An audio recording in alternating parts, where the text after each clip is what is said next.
Salve a tutti ragazzi e benvenuti sul mio canale. Scusatemi se sono un po' accaldato, ma sono nel mezzo di un'uscita. Come potete vedere, ho trovato un bel posticino su questo tornante e ho deciso di fermarmi a fare un piccolo video che riguarda la mia bicicletta. Anche perché l'anno scorso, quando l'ho comprata, non ho trovato nessun video in italiano che parlasse di questo modello, quindi ho deciso di farlo io. Così per aiutare chi da questo momento in avanti si trova nella mia situazione rispetto all'anno scorso, in modo che sia presente qualcosina su YouTube nella nostra lingua. Allora, questa è una Cube Stereo Hybrid 140 HPC SL 750-29. È una EMTB da All Mountain con escursioni all'anteriore da 150 e al posteriore da 140. Il prezzo da nuova nel 2022 era di 5.050 euro. Iniziamo dal telaio. Il telaio è identificato dalla casa con la sigla HPC, High Performance Composite. Questo sta a significare che ha il triangolo anteriore in carbonio, mentre il carro posteriore, il triangolo posteriore, è fatto in alluminio. La batteria è integrata nel telaio ed è una batteria del sistema Bosch da 750 Wh, mentre il motore è un Bosch CX di quarta generazione, l'ultimo. Monta il sistema Kiox 300 con a sinistra la pulsantiera con i vari LED che stanno ad indicare la carica della batteria e la modalità di spinta, di assistenza del motore. Mentre qui in centro, regolabile nella posizione che volete voi, quando la comprate di solito lo schermino, il Kiox 300 è messo qui in centro. Io, per una questione anche di sicurezza, in caso si ribalti la bici, ho preferito spostarlo leggermente più in basso, un po' più protetto. Con questo sistema mi sono trovato davvero bene, anche perché con l'applicazione dedicata potete andare a regolare tutte le varie modalità di assistenza dall'applicazione, come potenza di spinta e anche rapidità di spinta, diciamo. Quindi queste modalità sono completamente personalizzabili con l'ultimo aggiornamento. All'anteriore abbiamo montata la forcella Fox Rhythm 34 da 150, mentre l'ammortizzatore posteriore è un Fox Float DPS Performance 205-60. 60 sta ad indicare l'escursione dell'ammortizzatore, però non è da confondersi col 150 anteriore, in quanto il 150 è l'escursione effettiva diretta dell'ammortizzatore, mentre l'escursione effettiva della bici al posteriore è la somma di l'escursione dell'ammortizzatore più le leve del carro. Per farvi capire, più il carro è lungo, più sarà alta l'escursione.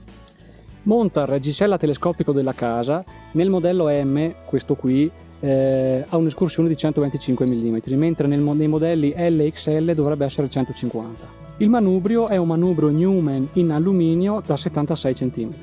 I freni sono Shimano XT sia davanti che dietro e montano una corona da 203 in entrambi i freni. I cerchi sono Newman Performance col canale da 30.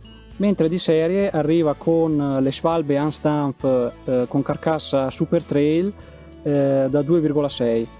La mescola è una soft all'anteriore e una speed grip al posteriore, quindi leggermente più duro al posteriore.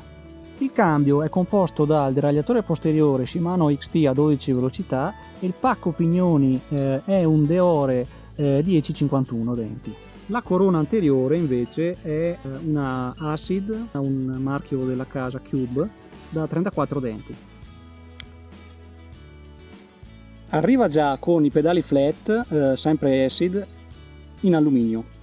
L'anno scorso, mentre cercavo la mia futura bicicletta, ho spulciato internet alla ricerca di informazioni su diversi modelli di bicicletta, diciamo, di all mountain di fascia media, in quanto volevo comunque una bicicletta che mi desse sicurezza, che avesse componenti affidabili e che permettessero una discreta personalizzazione.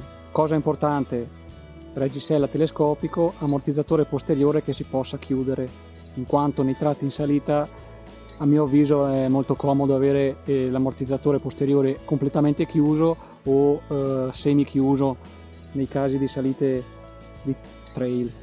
E dopo diverse comparazioni, controllando componenti, telai e il prezzo a cui venivano offerti, ho optato per questo modello.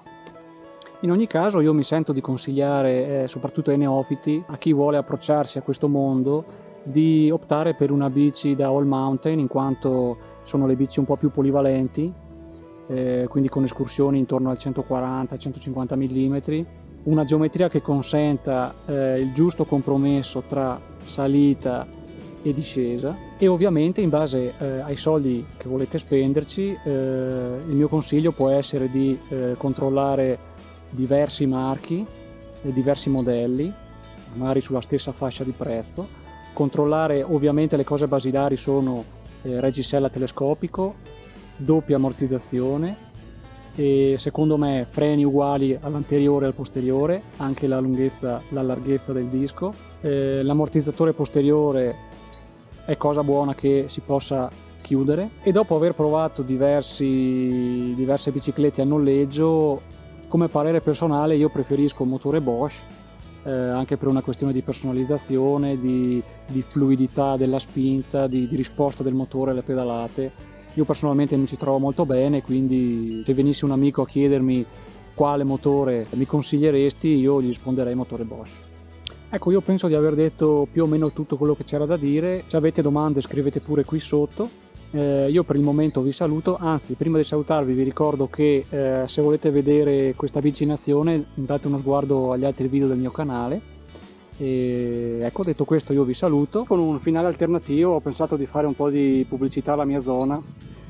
Ricordatevi di venire a trovarci quest'estate in Trentino, Valle del Vanoi.